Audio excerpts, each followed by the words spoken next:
this beautiful day to you, children of God, and welcome to today's edition of God's Protectorates Confraternity's word, titled Promoting Human Gender Equality is Unbiblical, hence Ungodly. Yes, this is somewhat a very, very controversial topic, and by it I'm expecting to get a lot of knocks from certain quarters. But nevertheless, the truth must be told. Yes, I'm repeating, promoting gender equality is unbiblical, hence ungodly. Yes, there have been a number of fora I've attended where people,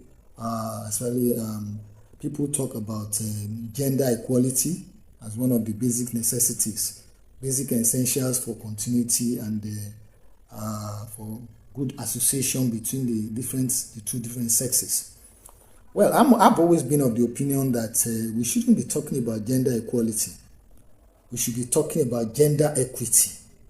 As a matter of fact, I've said it in several fora that anybody who is a Christian cannot talk about gender equality. It's nothing like that. In fact, there's no religion all over the world. There's no recognized famous religion that does not appreciate the superiority of man over woman. There's none.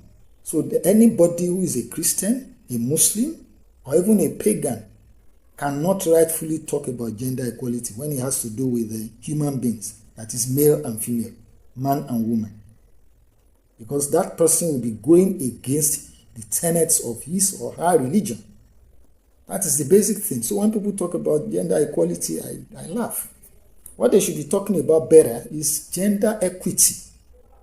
Gender equity is it. Now, first of all, let me go to try and define gender equity and equality and differentiate between the two of them. The term equity refers to fairness and justice and is distinguished from equality. Whereas equality means providing the same to all, equity means recognizing that we do not all start from the same place and must acknowledge and make adjustments to imbalances. Simply put. So when you talk about gender equality, you are not talking about gender equity. When you talk about gender equity, you are not talking about gender equality. These are two different things. Basically, what people who are clamoring for gender equality should be clamoring for is gender equity, because it pays them better.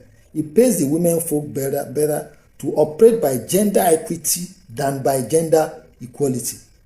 If you tell me there's to follow gender equality, that means you are telling me straight away that everybody, man or woman, the only difference between them that should be acknowledged is the difference in morphology, nothing else. Everybody should compete.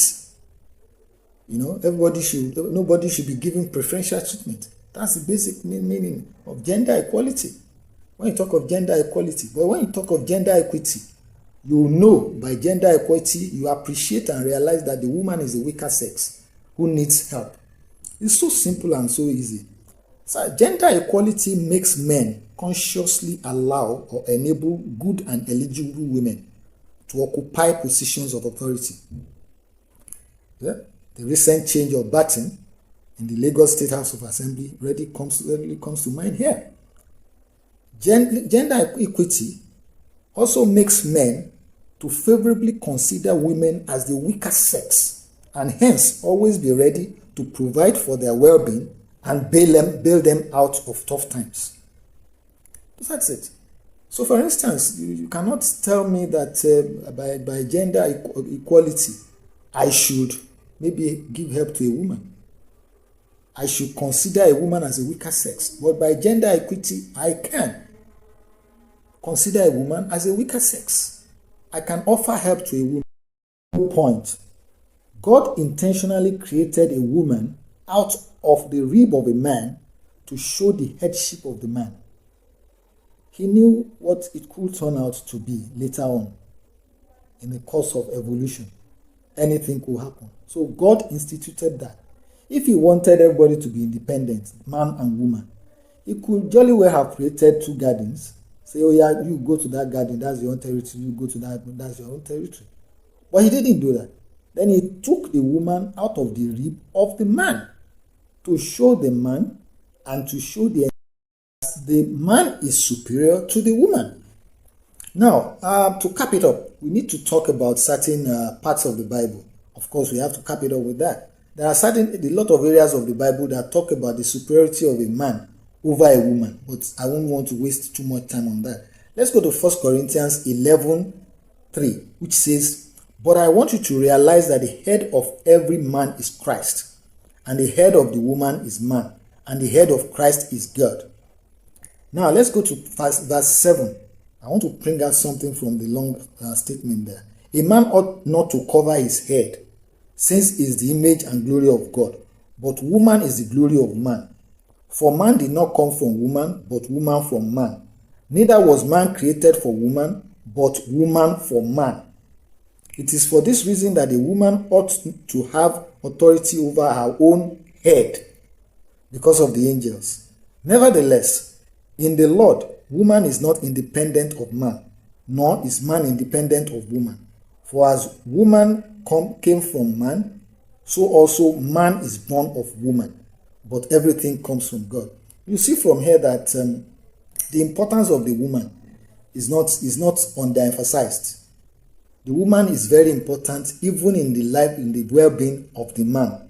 The continuity and sustenance of the man is important in the hands of a good woman.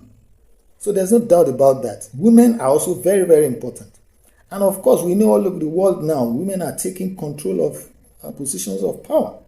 They are doing very well, terrifically well. Now you discover that, of course, in a lot of cases where they handle parastatals, corruption is reduced. Why is it reduced? A woman does not need to really steal money or embezzle money, because who is she going to spend the money on?